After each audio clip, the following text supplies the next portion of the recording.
La Lune est une roche stérile et sans vie, mais elle joue un rôle d'une extrême importance dans l'histoire de la Terre. Jusqu'à quel point?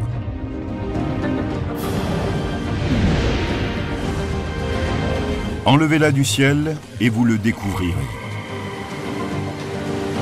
D'étranges phénomènes se produiraient presque aussitôt, et les habitants des côtes seraient les premiers à subir les conséquences de ce changement.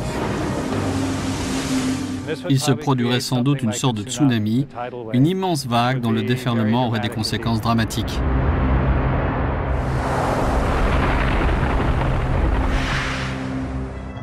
On sait que la Lune contrôle les marées terrestres.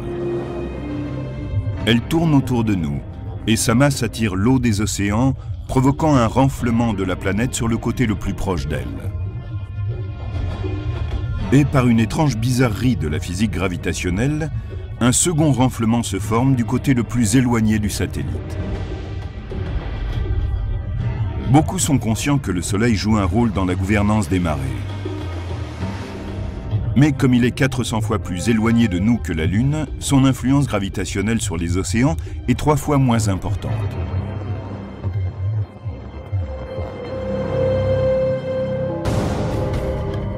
Et si la Lune n'est plus là, c'est le Soleil qui passe aux manettes.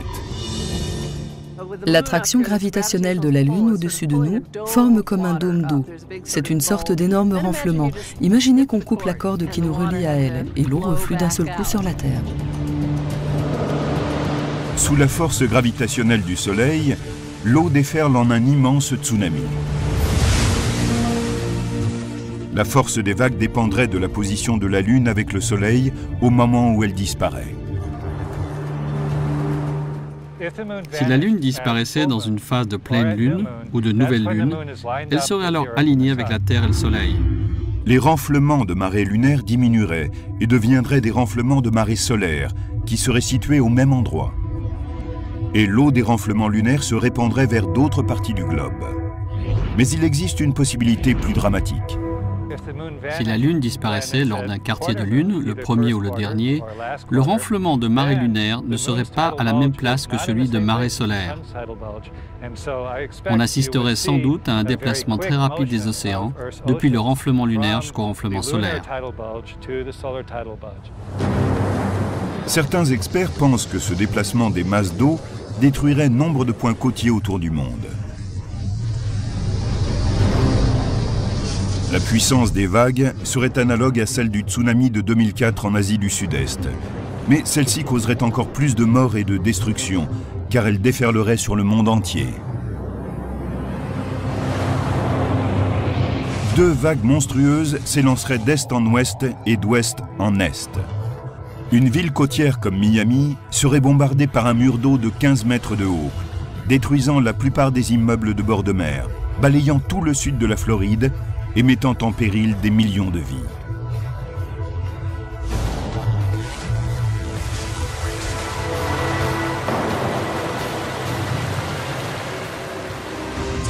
Mais ces déplacements d'eau gigantesques pourraient-ils avoir d'autres conséquences imprévisibles?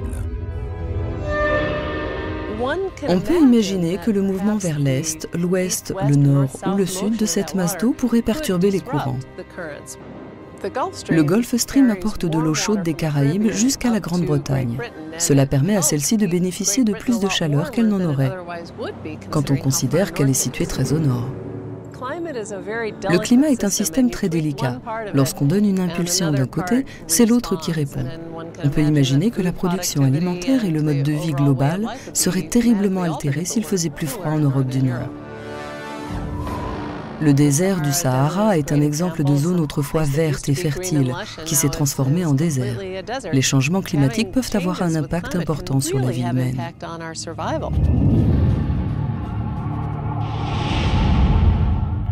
Mais la conséquence la plus importante serait la disparition de l'inclinaison permanente de la Lune, une caractéristique unique qui nous permet d'avoir 4 saisons régulières.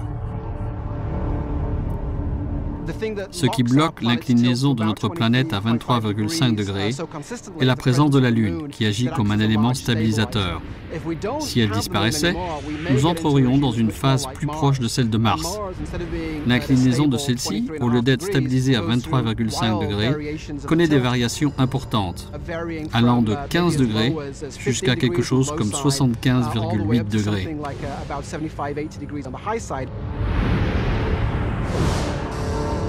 Sans la Lune, notre axe commencerait à bouger de façon erratique sur quelques centaines de milliers d'années. L'attraction gravitationnelle des autres planètes du système solaire commencerait à faire des ravages sur la Terre. Nos saisons régulières changeraient de façon dramatique, tandis que différentes parties de la planète pencheraient vers le Soleil durant certaines périodes et s'en éloigneraient à d'autres. Si la Lune disparaissait, on aurait un changement radical de l'axe terrestre qui se mettrait à osciller. Cela entraînerait des changements climatiques radicaux, comme il n'en existe pas aujourd'hui. La Terre serait un monde étrange, où les hommes devraient lutter pour s'adapter et survivre. Si nous entrons dans une phase où l'obliquité terrestre devient instable, les petits changements que nous connaissons deviendront très importants. Nous pourrions voir les glaces envahir les tropiques, imaginer des jungles et des forêts vierges en Antarctique, des banquises et des glaciers en Afrique centrale. L'inclinaison varierait sur une échelle de temps de plusieurs centaines de milliers d'années. Cela correspond à l'installation d'une ère glaciaire sur Terre. Et nous savons combien l'humanité a eu du mal à s'adapter au changement de la dernière glaciation. Il est très difficile de prévoir exactement ce qui nous arriverait, car nous ignorons à quelle vitesse nous pourrions nous adapter à des changements d'environnement aussi radicaux. Et si notre Lune disparaissait définitivement, la vie en mer et sur les côtes s'en trouverait totalement bouleversée.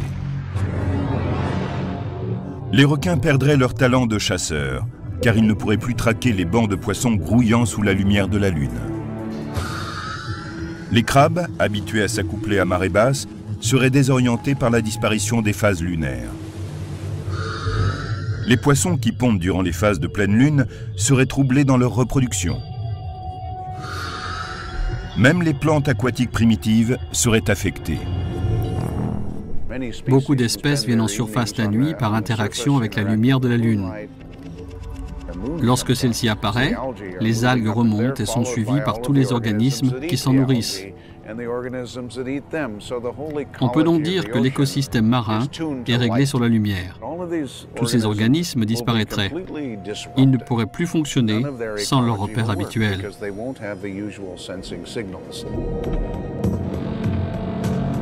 Des millions de gens souffriraient de manque de nourriture. Et les économies côtières seraient dévastées par la destruction des espèces marines.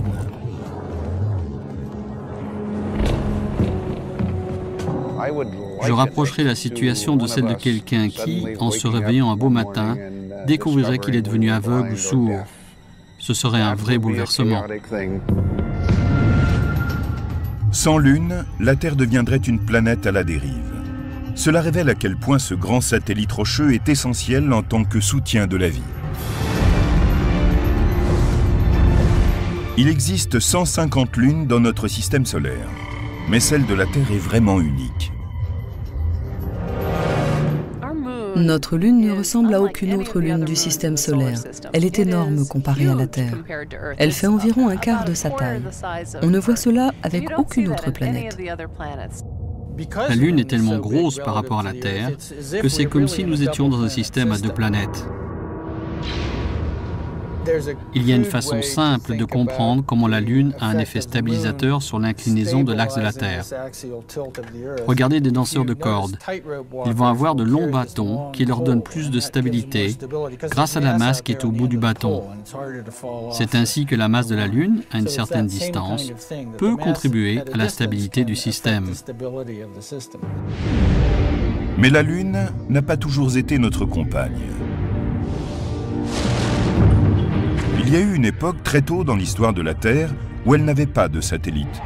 Une époque où notre planète était un endroit étrange avec des journées de 8 heures et un environnement en pleine fusion, trop rude pour abriter des formes de vie. Et puis elle subit la collision la plus violente de son histoire.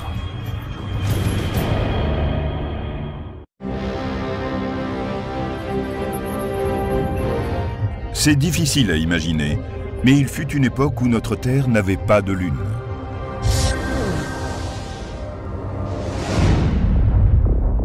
Notre planète s'est formée il y a 4,5 millions d'années par l'accumulation et la fusion de quantités de débris au cours des premières étapes de la construction de notre système solaire. Pendant cette première période, notre Terre sans lune était un ramassis monstrueux de coulées de lave, de roches en fusion et de fer à l'état liquide. Son atmosphère était remplie de dioxyde de carbone, épais, lourd, incapable d'abriter des formes de vie. Il avait été rejeté par les entrailles de la Terre. Il n'y avait quasiment rien sur cette planète. C'était glauque comme endroit. Beaucoup d'éléments entraient en condensation. C'était un endroit très hostile, même pour la chimie de la roche. C'était une vraie pagaille.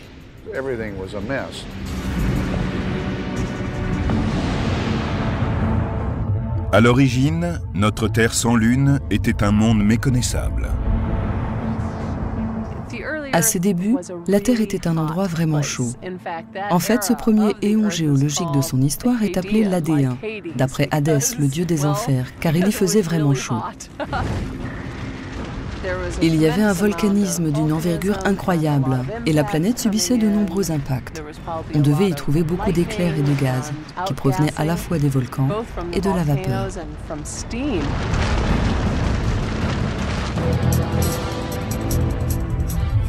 À ses débuts, le système solaire n'était guère plus stable. Il était né d'un énorme disque de gaz, de débris et de poussière qui tourbillonnait autour du Soleil qui venait de se former. Au début, notre système solaire ressemblait à une course de patins à roulettes dans laquelle tout le monde file dans la même direction, mais au sein d'un chaos général. Il y avait beaucoup de regroupements, d'accrétions, d'objets projetés vers l'intérieur en croisant d'autres qui allaient vers l'extérieur, d'objets tombant les uns sur les autres et d'autres étant écrasés dans les coins. C'était vraiment le chaos. Sans la Lune, nous ne pouvons faire que des suppositions sur l'inclinaison de la jeune Terre et sur sa vitesse de rotation. Ces deux éléments auraient été déterminants par les multiples collisions d'astéroïdes de protoplanètes qui ricochaient à travers le système solaire récemment formé. Si vous faites une moyenne de ce qui se passe dans le système solaire, que vous regardez les planètes et les gros astéroïdes, et que vous établissiez une courbe des vitesses de rotation, il semble que la vitesse de rotation typique soit de 8 heures. On peut donc supposer que la Terre avait cette vitesse de rotation avant la formation de la Lune. Ensuite, 10 millions d'années après que notre Terre sans Lune a commencé à prendre forme, il s'est produit une collision massive. Selon la théorie de l'impact géant, largement admise aujourd'hui par les astronomes, une planète de la taille de Mars serait entrée en collision avec la Terre, à une vitesse de 40 000 km/h et selon un angle oblique. Sous l'impact, plus de 70% de la croûte terrestre en fusion aurait été soufflée dans l'espace. Un bras tourbillonnant géant, constitué de plus de 8 milliards de kilomètres cubes de roches enflammées et de métaux légers, a été lancé en orbite autour de notre planète. La force de gravitation des plus gros éléments a commencé à attirer vers eux de plus petites particules. Et une année plus tard, elles s'étaient rassemblées pour former notre Lune. Les matériaux qui ont été soufflés de la Terre provenaient de la croûte rocheuse. Et c'est de cela qu'est faite la Lune. Lorsqu'on passe à un autre endroit du système solaire, par exemple Mars, et qu'on regarde les météorites qui viennent de la ceinture d'astéroïdes, il y a certaines proportions entre les différents types d'oxygène. Dans d'autres parties du système solaire, ce ratio est très différent de celui que nous voyons sur Terre. Aujourd'hui, nous pouvons partir vers la Lune.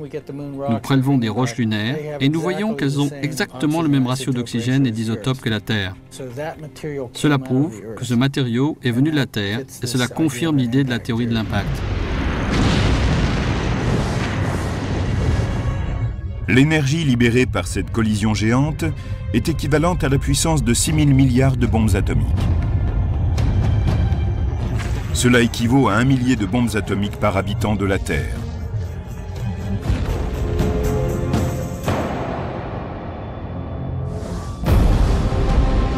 La planète à l'origine de l'impact est censée avoir été formée dans une zone de notre système solaire appelée les points de Lagrange. Ce sont des régions situées à 60 degrés devant ou derrière la Terre, mais à une distance similaire du Soleil. Les débris peuvent rester fixés dans les points de Lagrange pendant 10 millions d'années, bloqués entre l'influence gravitationnelle du Soleil et celle de la Terre. Mais Jupiter a frappé l'impacteur hors de son cours.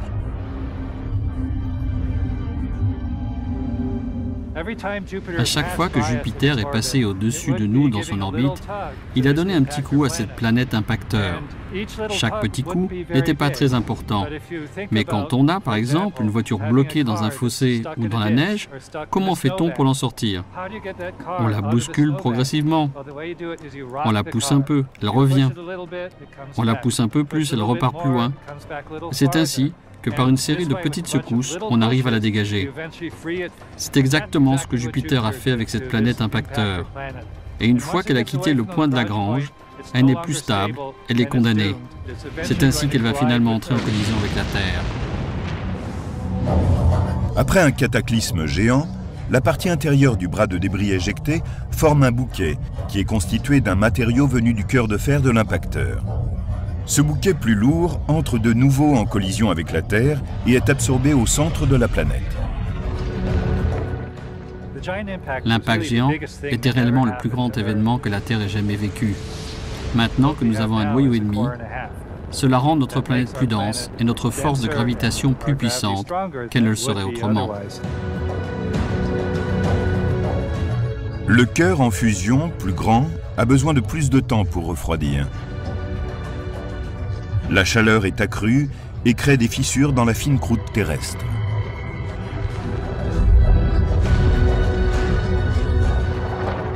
Il est possible que ce cœur plus important ait permis la création du système de tectonique des plaques, à l'origine de nos continents, une caractéristique planétaire unique dans notre système solaire. Mars était beaucoup plus petite. Elle a donc refroidi plus vite et ne comprend pas de plaques rocheuses. Ce qui est plus grave, c'est que la collision, en frappant la Terre, lui a donné son inclinaison axiale de 23,5 degrés et a accéléré sa rotation, dont la durée est passée de 8 heures à seulement 5 heures.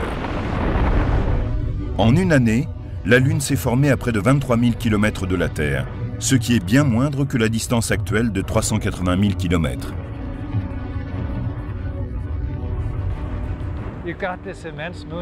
Il y avait une immense lune dans le ciel, 15 fois plus grosse qu'aujourd'hui. Pour avoir une idée de ce que cela donnait, imaginez-la en train de grossir jusqu'à remplir une bonne partie du ciel de ce soir. Et voyez cette lune au-dessus de votre tête, rouge, car couverte de lave en fusion. C'est stupéfiant. Au début, l'attraction gravitationnelle de la Lune était 225 fois plus forte qu'aujourd'hui, car la distance Terre-Lune était beaucoup moindre. Il n'y avait encore aucun océan, mais les forces de marée lunaire étaient 3400 fois plus puissantes. Elle soulevait jusqu'à plus de 800 mètres de hauteur de larges croûtes de roches en fusion, qu'elle laissait ensuite retomber, et ce, 2 fois par jour. L'inclinaison axiale de notre planète s'est stabilisée grâce à la formation de la Lune, car sa masse agit comme une ancre.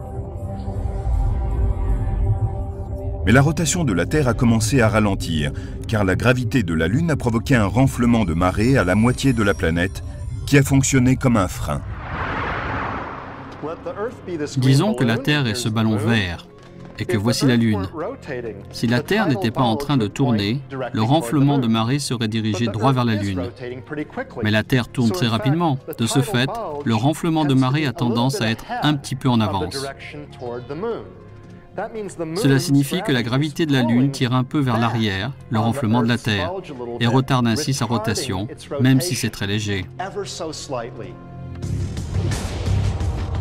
Mais le renflement de marée terrestre a aussi une influence sur la Lune. Ce renflement de marée tire la Lune vers l'avant et tente constamment de l'accélérer. Mais celle-ci se refuse à aller plus vite dans son orbite Imaginez que vous ayez une fronde et que vous la fassiez tournoyer. Elle s'écarte de plus en plus. C'est ce que fait la Lune. Elle va vers l'extérieur parce qu'elle est poussée sur le trajet de son orbite. C'est ainsi que petit à petit, la Lune s'éloigne. Le balai gravitationnel qu'accomplissent les deux partenaires éloigne la Lune de la Terre à la vitesse d'environ 4 cm par an. Sur des milliards d'années, le phénomène de récession de la Lune a ralenti la rotation de la Terre, qui, de 4 heures pour une journée, est passée à nos 24 heures. Le phénomène de rotation de la Terre influencé par la Lune correspond un peu à ce qu'on voit quand une patineuse tourne sur elle-même. Elle ramène ses bras au plus près de son corps, tourne de plus en plus vite, puis écarte les bras pour ralentir. C'est ce que les physiciens appelleraient un moment cinétique ou angular momentum. Mais il s'agit de la même chose. Tandis que la Lune se déplaçait vers l'extérieur, c'est un peu comme si elle écartait les bras et que cela ralentissait la rotation dans tout le système. Et si cet impact géant n'avait jamais eu lieu? Les transformations de la Terre auraient été encore plus sévères que si la Lune avait brusquement disparu. Reconnaîtrions-nous aujourd'hui la Terre si elle n'avait jamais eu de Lune? Et existerions-nous?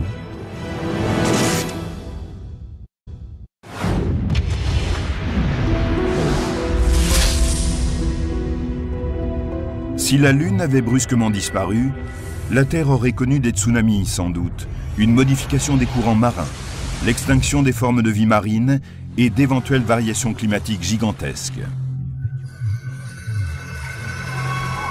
Mais si la Lune n'avait jamais existé, personne ne reconnaîtrait aujourd'hui la Terre. Sans la Lune, la vie sur Terre serait certainement différente. Il se pourrait en particulier que les humains n'aient jamais existé.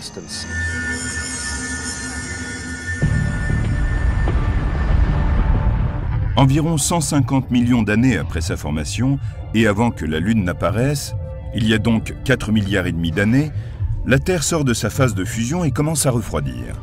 La journée ne dure alors que 8 heures. On peut imaginer que tout était accéléré au cours de cette journée de 4 heures et de cette nuit de 4 heures. Les nuits devaient être totalement noires sans la Lune. Une fois refroidie, notre planète devient assez tempérée pour retenir l'eau. La chaleur qui s'échappe du cœur de la planète amène la vapeur et le dioxyde de carbone au-delà de la surface, ce qui crée la couche atmosphérique. L'atmosphère se serait retirée et, avec le refroidissement, des tempêtes de pluie torrentielles auraient permis la formation des océans. Des astéroïdes glacés frappent continuellement la planète, lui apportant une source d'eau importante. Avec un noyau en fusion plus petit et plus froid, il n'y a pas de tectonique des plaques, et donc pas de hautes montagnes, ni de vastes océans. L'eau couvre bientôt presque toute la croûte uniforme de la planète. Nous aurions certainement un niveau de la mer plus élevé et moins de continents. Ce serait un monde différent. Notre planète bleue serait encore plus bleue. Étrangement, malgré toute cette eau, cette jeune Terre sans Lune devait connaître de plus faibles marées. Dirigée seulement par la force gravitationnelle du Soleil, leur amplitude correspondait à 1/3 de celle que nous connaissons aujourd'hui. L'écart entre la marée haute et la marée basse était constant au cours de l'année, et celle-ci revenait chaque jour exactement au même moment. Cela signifie que les zones intertidales, ou zones de balancement des marées, seraient plus rapprochées, que les formes de vie seraient moins diversifiées. Et cela aurait peut-être même empêché le passage de certaines espèces de la mer vers la terre ferme. Car c'est dans ces zones intertidales qu'elles ont développé la capacité à vivre aussi bien dans l'eau qu'à l'air libre. Avec une journée de 8 heures, c'est-à-dire 4 heures de lumière suivies de 4 heures d'obscurité totale, la Terre tournait alors sur elle-même 3 fois plus vite qu'aujourd'hui. Et les vents hurlaient en raison de cette vitesse de rotation accélérée. Jupiter, par exemple, est une planète géante qui tourne très rapidement sur elle-même, en 10 heures. Ce mouvement est à l'origine des vents dans l'atmosphère supérieure qui filent à des vitesses terribles de plusieurs centaines de kilomètres/heure. Il provoque aussi des tempêtes stupéfiantes comme les vortex de la Grande Tache Rouge. La Terre, quant à elle, tournait sans doute plus vite qu'aujourd'hui et cela devait générer des vents plus violents, des ouragans ou des tempêtes. Le tournoiement rapide de la Terre à ses débuts a pour résultat un autre effet secondaire d'importance. On pense que c'est la rotation du noyau de la planète, en particulier sa partie en fusion, qui génère notre champ magnétique. Et donc, si la Terre tourne 3 fois plus vite, le champ magnétique est 3 fois plus puissant. Le champ magnétique qui s'étend autour d'une Terre sans Lune détourne en effet les particules solaires de haute énergie, ce qui donne naissance à des aurores encore plus impressionnantes. Mais comme les radiations solaires sont bloquées, il n'en reste plus autant pour déplacer la vie dans la haute atmosphère, ce qui réduit les mutations conduisant à l'évolution. Ce champ magnétique plus fort pourrait avoir ralenti l'évolution de la vie sur Terre. Sans la Lune, la Terre en plein développement souffre de la grande versatilité de son climat. Sur plusieurs périodes de millions d'années, l'axe de la Terre a été tiré et poussé par le Soleil et d'autres planètes. Sans l'effet stabilisateur de la Lune, les conditions devaient être analogues à celles qui régnaient sur Mars.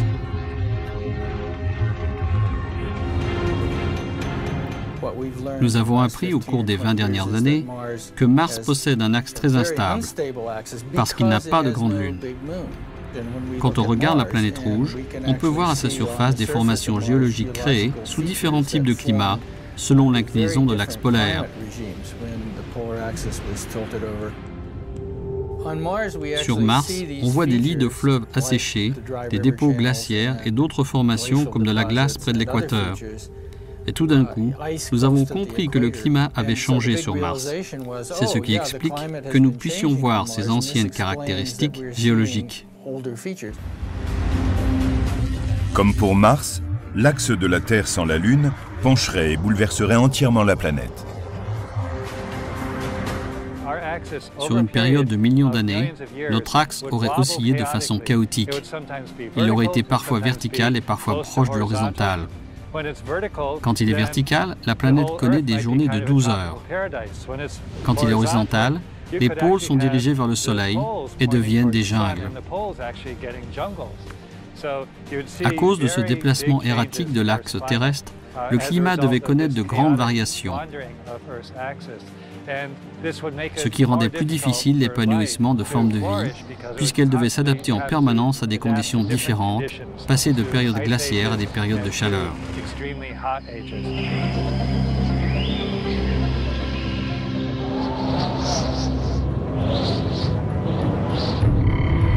À quoi ressemblerait la vie sur Terre aujourd'hui si nous n'avions jamais eu de Lune?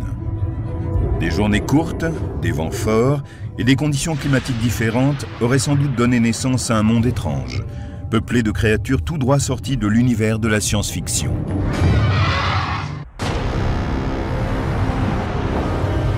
La Lune s'est formée il y a des milliards d'années, quand une planète de la taille d'un astéroïde s'est écrasée sur la Terre. Mais si cette violente collision ne s'était jamais produite? Si la Lune n'avait pas été là pour stabiliser notre planète, la Terre aurait été un endroit tout à fait différent.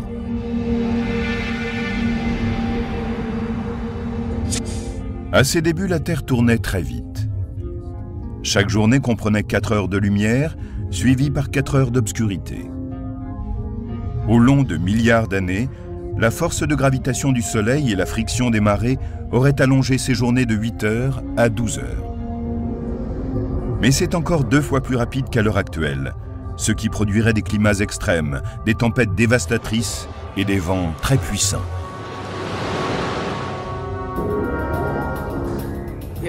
Si la Lune ne s'était pas formée, nous aurions certainement un environnement très différent sur Terre. Elle tournerait plus vite et nous aurions beaucoup plus de courants d'air, de turbulences, peut-être des tempêtes plus fortes et plus d'éclairs à cause du frottement des différentes masses d'air en mouvement. Dans certains endroits, les vents pourraient atteindre 150 ou 300 km/h. Il y aurait aussi des ouragans démentiels et la Terre verrait ses régions côtières battues par d'immenses vagues. Et sans l'effet stabilisateur de la Lune, la Terre tournerait plus rapidement et balancerait en avant et en arrière. Notre planète souffrirait des ravages infligés par un climat toujours changeant, à cause des changements erratiques de l'inclinaison axiale. Ces différentes régions seraient soufflées par la chaleur, puis couvertes de glace de façon répétitive. Sans la Lune, le niveau d'instabilité axiale est amplifié. Car même si à l'heure actuelle la Terre est stabilisée par la Lune, il y a toujours un léger changement de direction de l'axe de rotation de la Terre qu'on appelle la précession des équinoxes. L'inclinaison de l'axe terrestre est de 23,5 degrés et demi, mais sur une période de 23 000 ans, elle est passée par des variations coniques comme celle-ci. Et si la Lune n'existait pas, ce vacillement serait encore plus imprévisible. Si nous n'avions pas la Lune, la précession ou changement de l'axe de rotation de la Terre serait beaucoup plus lente et provoquerait des variations chaotiques de l'inclinaison axiale. La précession plus lente de la Terre aurait pour effet une plus grande instabilité de l'axe de rotation de la Terre. Sans la Lune, l'axe de la Terre serait comme le sommet qui tourne plus lentement. Il opère une précession, tourne et vacille en formant des cercles coniques plus larges. En ce moment, à 26 000 ans, il y a une zone très stable. Cela va de plus en plus lentement. Durant 40 000 ans, 50 000 ans, peut-être 60 000 ans, et puis on atteint une phase chaotique et tout va de travers. Avec un climat plus menaçant et plus instable, l'évolution sur une Terre sans Lune passe par des phases soudaines d'adaptation et des phases violentes d'extinction. Des formes de vie étranges ressemblant à des champignons ou des espèces végétales deviennent vulnérables du fait qu'elles n'ont pas la mobilité nécessaire pour conserver leur avance sur les changements rapides du climat. Et des formes de vie complexes comme l'homme n'auraient sans doute aucune chance d'apparaître. Les variations climatiques seraient extrêmes et assez rapides. Il serait certainement difficile pour des créatures complexes d'évoluer parce qu'elles ne pourraient le faire aussi rapidement que l'environnement. En revanche, ce sont les organismes primitifs qui prédomineraient et pourraient survivre. La vie bactérienne est capable non seulement de s'adapter plus vite, mais aussi de résister à des environnements extrêmes. On voit des bactéries dans les fonds glacés de l'Antarctique et du Groenland, et l'on en trouve aussi dans les sources d'eau bouillante du parc de Yellowstone. Si une forme de vie complexe avait pu évoluer, elle serait très différente de ce que nous connaissons, étant donné la brièveté des jours, la force des vents et les caractéristiques d'une Terre sans Lune. Ce serait beaucoup plus hostile que maintenant. Avec tous ces vents, ces sons et ces nuages, il serait très dur de sortir de l'eau pour vivre sur la terre ferme. La durée de la vie serait sans doute plus courte, puisque tout irait plus vite. Au cours de la journée, le temps serait limité pour la métabolisation, le gain d'énergie et l'activité. Les organismes devraient être un peu plus intelligents. L'évolution favoriserait les petites créatures corpulentes et les végétaux aptes à résister à de violents ouragans. Il n'y aurait pas de jungle, car celles-ci ont besoin de barrières coupe-vent pour s'épanouir. Et on ne verrait probablement pas de créatures sauter de branche en branche à cause de la végétation plus basse et des grands vents. Je pense que les créatures en général seraient moins grandes, parce qu'il leur serait pénible de tenir debout. Les arbres aux racines superficielles grandiraient peu. Les palmiers, par exemple, auraient du mal à survivre.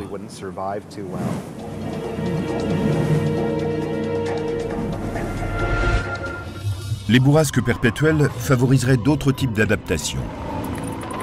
Pour voler, peut-être des membranes permettraient-elles de décoller et de s'élancer dans les airs.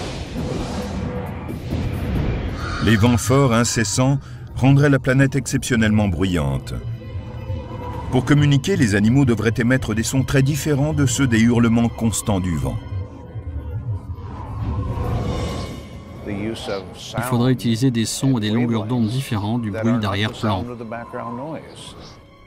Si on possède un récepteur qui réduit ce bruit à zéro, on peut parler ainsi et être parfaitement entendu. Nous serions alors tous des sopranos et notre système auditif serait accordé différemment. Des signaux visuels pourraient être développés pour éviter une surcharge auditive. Certaines créatures développeraient des appendices pour se protéger du vent et aussi communiquer, comme les marins se servent de sémaphores.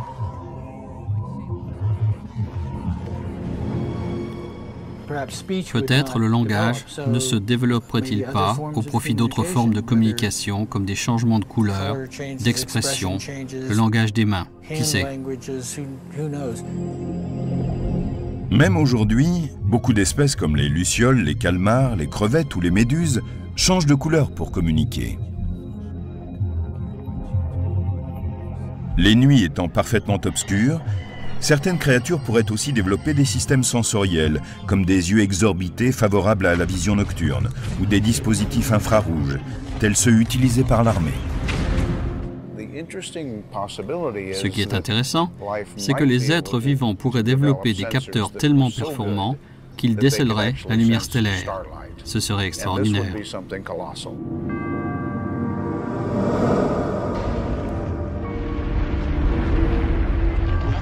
Tout cela semble décrire un monde brut et trop rude pour abriter la vie humaine.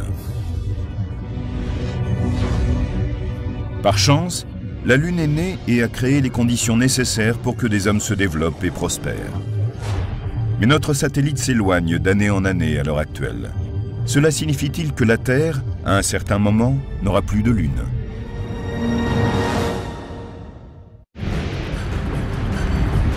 À ses débuts, il y a 4,5 milliards d'années, la Terre était un enfer, un endroit en fusion où ne pouvait survivre aucune forme de vie.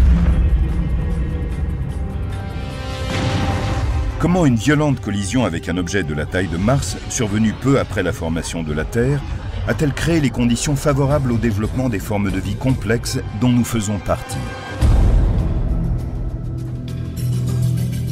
L'objet a frappé la Terre selon un angle d'impact rasant. Et c'est à ce moment que s'est formée la Lune. La masse de la Lune a empêché les autres planètes de frapper la Terre et de provoquer trop de changements sur son inclinaison. Elle a donc eu un véritable effet de stabilisation sur notre climat. La collision a aussi provoqué une réaction en chaîne de certaines forces qui ont posé les premières bases de la vie.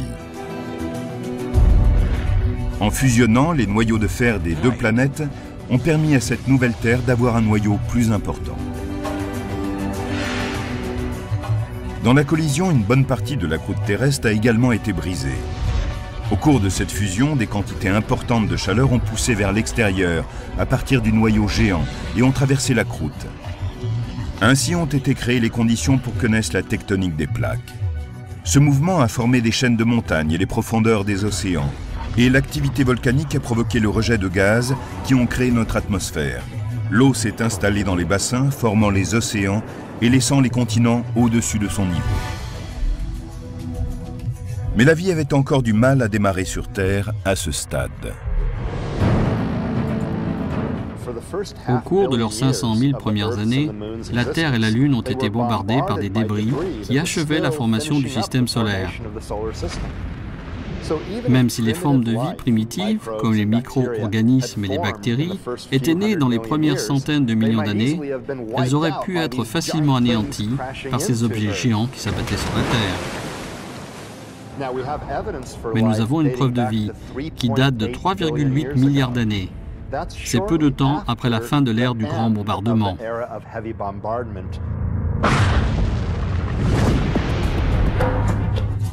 Depuis, à cause de la friction de marée entre la Terre et la Lune, celle-ci s'est légèrement éloignée de la Terre, dont la rotation a ralenti pour s'effectuer en à peu près 10 heures. Mais comme la Lune était beaucoup plus proche, les marées des premiers océans terrestres étaient gigantesques. Les marées étaient tellement fortes, elles avançaient à l'intérieur des terres, puis retournaient emplir la mer 2 fois par jour. On avait un grand bassin d'eau qui, quand il se déversait vers l'arrière, charriait tout un tas de minéraux, de sol et d'autres parties de la croûte terrestre vers la mer. Il y avait donc une constante érosion du sol. Il est certain que c'était un environnement unique, qui était sans doute parfait pour le développement de la vie. La zone intertidale entre la marée haute et la marée basse était immense. Les marées hautes déferlaient sur des centaines de kilomètres à l'intérieur des terres et refluaient quelques heures plus tard. Pendant les marées basses, les fibres moléculaires ont commencé à se former dans ces immenses zones de bassin. Quand l'eau s'évapore, seules les molécules d'H2O partent. Les dépôts organiques restant dans les flaques deviennent de plus en plus concentrés. On pense donc que la vie s'est formée dans ces petites flaques d'eau.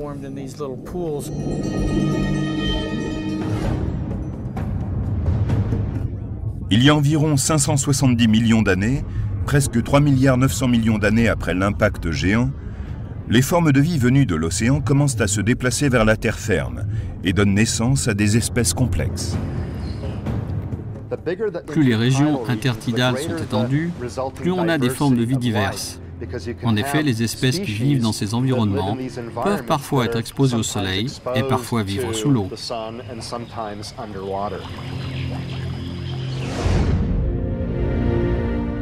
Après des millions d'années, la Terre paraît avoir atteint un équilibre qui a permis l'évolution d'un écosystème hétérogène, complexe et fragile.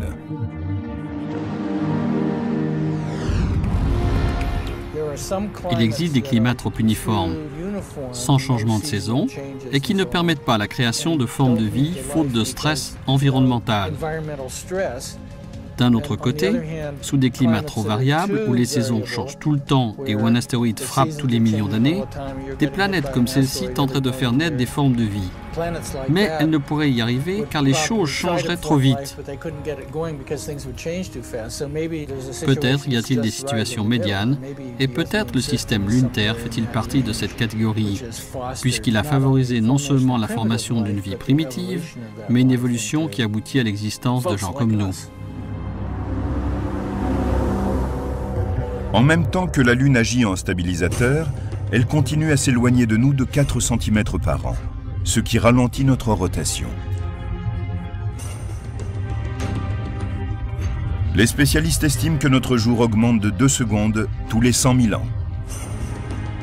Il y a 1 milliard d'années, nos journées duraient sans doute 26 heures et non 24, ce qui est beaucoup quand on est un paresseux comme moi.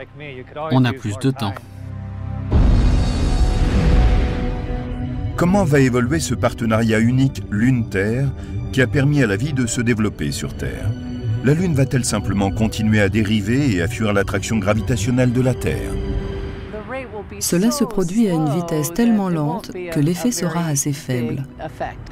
De longues périodes de temps s'écouleront sans grand changement, aussi longtemps que le Soleil n'aura pas épuisé son carburant et ne sera pas devenu une géante rouge.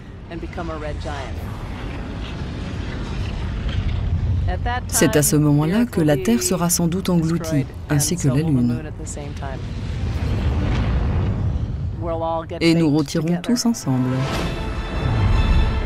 Peut-être est-il réconfortant de savoir que dans 5 milliards d'années, le jour où la Terre sera proche de sa fin, nous ne serons pas seuls. Le satellite qui nous ancre dans le ciel sera là. Cette sphère brillante qui a permis que la vie naisse et s'épanouisse sur la Terre.